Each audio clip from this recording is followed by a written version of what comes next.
Սովետական միության քրեական օրենսգրքում կար հոդված «Պորտաբուծություն»։ Մարդուն դատում էին չաշխատելու համար, բայց պետք է ասել, որ այդ հոդվածը ամեն մարդու դեմ չէին օգտագործում։ Օգտագործում էին այն ժամանակ, երբ պետք էր լինում։ Կար ռուս նշանավոր գրող ազգությամբ հրեա Իոսիֆ Բրոդսկի։ Նրան մի ժամանակ այդ հոդվածով դատեցին։ Դատի ժամանակ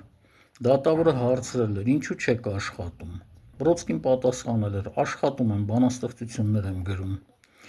Դատավորն ասել էր. «Բայց դուք ախր բանասեր չեք, դիպլոմ չունեք, բանասիրական կրթություն չունեք»։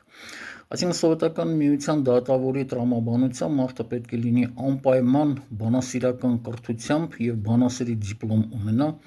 որպեսզի գրի բանաստեղծություններ։ Հետագայում,